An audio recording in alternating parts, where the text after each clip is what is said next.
Hello you lot, how's it going? What a bloody brilliant day it is. So I thought I'd try and help some of you lot by addressing a bit of an issue that I've noticed is happening at the moment.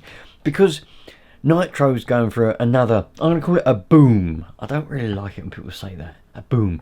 But it's going through a phase of, people are buying a load more Nitro cars than they did before.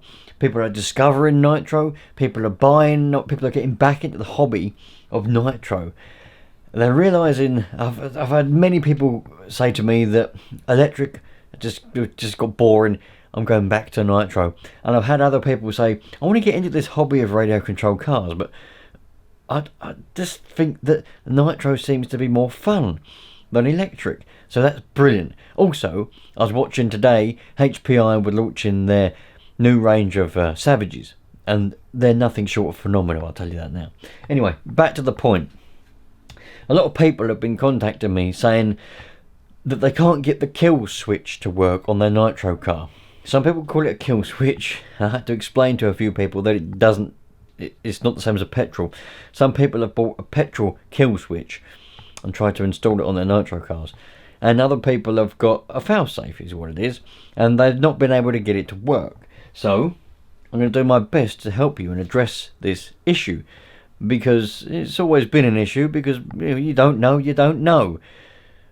But as I say, at the moment, it's mad how many people are buying Nitro cars. And they're going through the learning curve that a lot of us did years ago. So let's have a look. So, what we've got, this is a failsafe, okay? And this is an analog receiver. Meant for, it's 27 megs. Come on, what's going on here? Why are we not focusing on this? Right, here we go. So this is a failsafe, alright? It's meant for analog receivers only. This is an analog receiver, 27 megs, alright? Probably see that it says it down there. 27 megahertz AM, alright? It's just an example. Now this is an analog transmitter. For some reason it's got batteries in it. Anyway, I haven't used this for years. I'm surprised it still works. This is an analog transmitter. It will work with the analog receiver, and the way that you can use any analog transmitter with, well, more or less, there are maybe a few exceptions, but within reason you can use any analog transmitter with any analog receiver. And the way that you make them work with each other is you change this crystal. This is a crystal. You take that out, and well, I can't do it with one hand, but you take that out and you put a matching one in here. If the two crystals match, then it'll work. Now these can just pick up any radio frequency if it's the same frequency. And by that I mean this might have a crystal which is the same frequency as the crystal in here, and it will be working. But if Tom down the road has got another radio controlled car and is also using the same frequency as you're using, he could very well control your car and you could be controlling his car. Okay, there's nothing to stop you from having any kind of interference. So it was common back in the day that if you was using a crystal that was on the same CB frequency or near the same CB frequency as a taxi, for example, when taxis used CB radio, or anybody using a radio with the same frequency, they could control your car and it could shoot off. Because there's no real control, is it? It's not being controlled, it's just picking up a random frequency, and it's going to make the servos do random stuff, and normally it makes them go full throttle in a straight line 9 times out of 10. So to combat, well, also as well, if your transmitter ran out of batteries or the battery was getting low and you lost a signal, your car would just do whatever it was doing last. So if you was on full throttle and you lost signal or your battery ran out, it would stay on full throttle, and that would be that. You'd get a runaway. Equally, if the battery run out on the receiver on the car, or it got low, or become disconnected, or something happened, it'll just shoot off because it'll be the same. So, and also if you went out of range.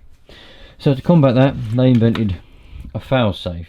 Now what a failsafe does is it's got some electronicals inside it. This is the one that I had on my Savage 21 for many years. And you connect it to the receiver and you put the battery on the other side of it.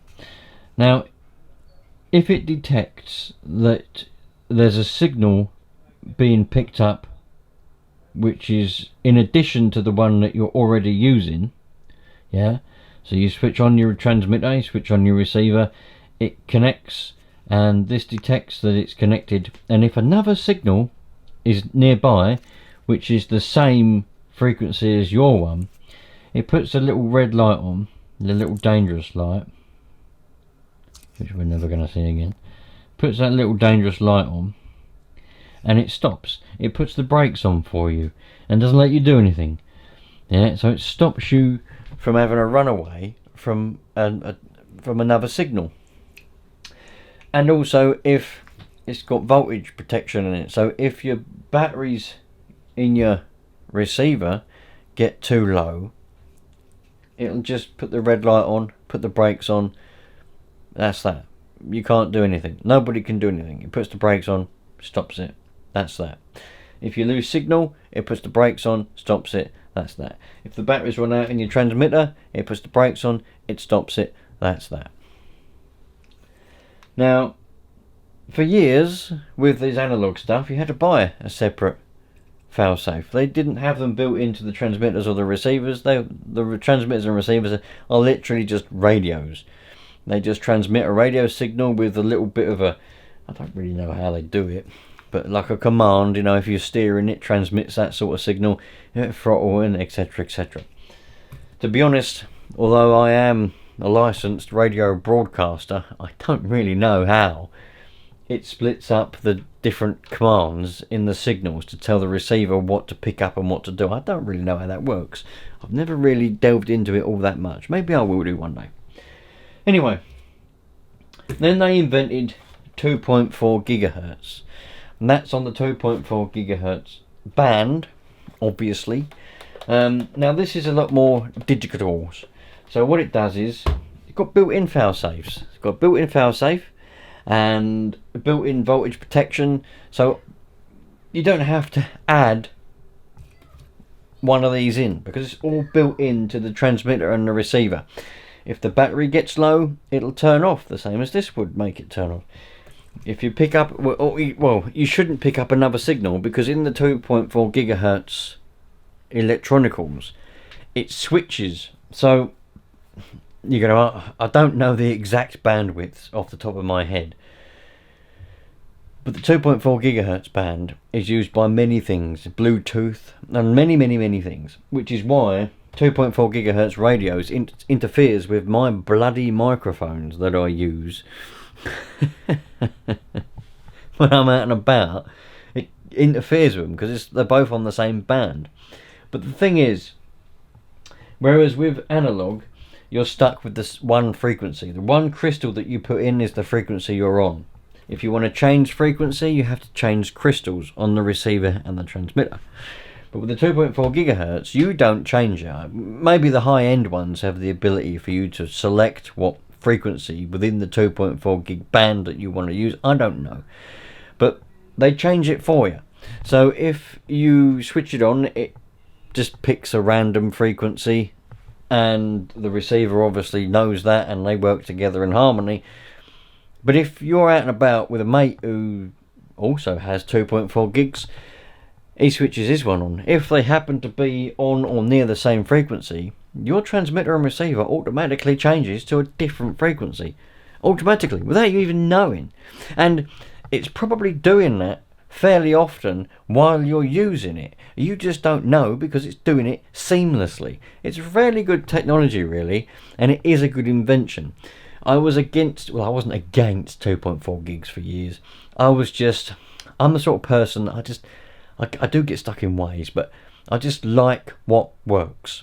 And if I've got something that works, I'll just stick with it. Even though there's new things out there, I just stick with what works. And for years, I've been using 27 megs, and it works. I had no trouble with it.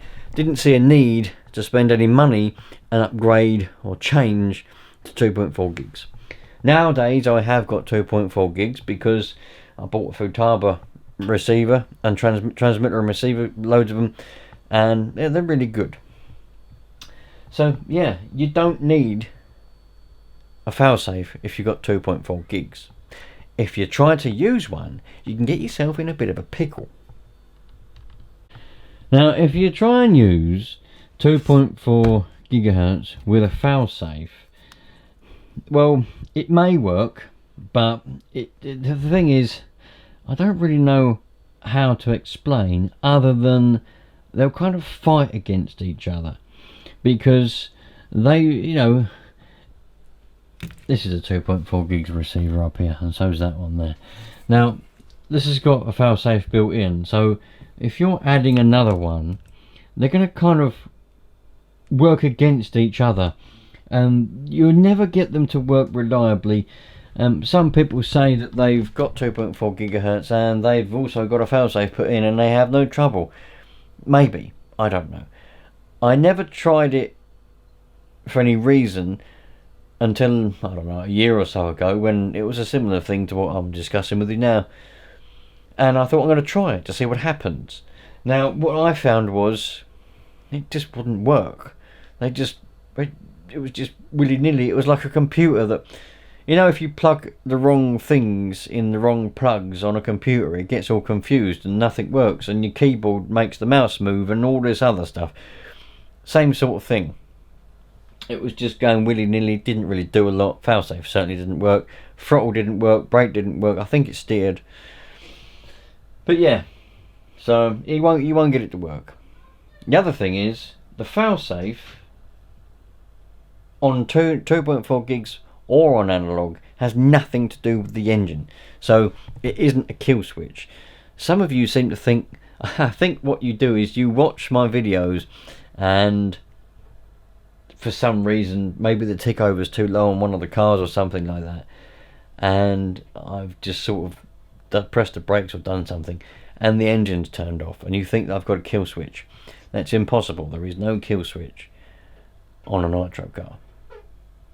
So because a Nitro engine doesn't have electronic ignition or anything like that, there's no way, the only way that you'd get something on your receiver or your transmitter to turn a Nitro engine off, if you made something flap over the exhaust, flap over the intake, or squeeze a fuel line or something stupid like that.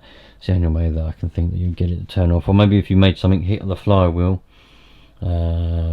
maybe you could make some kind of decompression lever that, but I don't know. But yeah, you can't do that. Petrol cars, you can get a kill switch and you assign it to a button on your transmitter, and because there's electronic ignition on a petrol engine, you have to wire the kill switch into your receiver and into the coil, and when you push the button, it grounds the coil, stops the engine. You do that remotely on your transmitter. But that's petrol, not Nitro. So yeah, there we go. Have a look, see what you got. If you've got 2.4 gigs, you ain't got to worry. Your failsafe's built in. You will have to set it up though. So 9 times out of 10, it's rare. It is rare they come set up. 9 times out of 10, the failsafes will be set up, but they'll be set to either full throttle for some reason, or they'll be set to nothing, neutral position, which is better than full throttle. Everybody's different. A lot of people say to me, you shouldn't have it so it puts the brakes on. I think that's a stupid. I don't really care where it goes, to be fair. As long as it ain't throttle, I don't give an uncle's monkey. But I like to make them so the brakes come on. So if it loses signal, I know that it's stopped. It's not going to roll down a hill and go into a pond because I haven't got steering. You know, if you have it so that your failsafe sets it to 0, to neutral, so then if it runs you're out in the field and all of a sudden it goes off, the car might not be accelerating, but it can still be rolling. And if you've not got any steering because you've got no signal or no batteries, it could roll into a pond or into a road or something. Whereas if you've got it to set the brakes on, as soon as it loses a signal or something, it's going to go, it's going to stop. Right? And then until you get to it. There's no rolling involved. It's going to stop because the brakes are on. That's the way I like to do it. Usually with a 2.4 gigs failsafe, there's a little button on the receiver. You have to read your instructions because a lot of them are different, but usually it's a process of switching it on with the button pushed in or something like that, holding the brakes on or wherever you want the position to be, turning it off, and then turning it back on, and that sets the failsafe. But read the instructions on your one, or if you haven't got any, look up the model of receiver on the internet and you'll find out how to set the failsafe. But yeah, there we go. Hopefully, you know, everybody understands things in a different way. So, but hopefully now you can understand the differences between the two, why you've got them, what they do, and how they work. And listen, I'm telling you, Nitro is going off, man. It's bloody booming at the moment. HPI have launched, I was watching it earlier on, 2 new Savages. They're not really new, they're the same as what they were before, but they're new designs of a Savage. And if I was in a position to, I'd have gone and bought both. There's a 4.6 and a 5.9. I think I could be wrong on that, but I think there is. I'd go and have them both if I could do, you know. That would be really cool. Never had a brand new car like that before, and it's just been released. But anyway, so the manufacturers are seeing that Nitro is starting to kick off again, and they're releasing new cars. I'll catch you later on. Thanks for watching. Any questions regarding Nitro, just ask and I'll do my best to help you out. The best way to find out is to comment. If you comment, I can see them, so can other people, and we can all learn together. I'll see you later. All the best. Take care. Treat people nicely. Don't take people for granted, and be nice to people, and we'll all have a good life. Cheerio.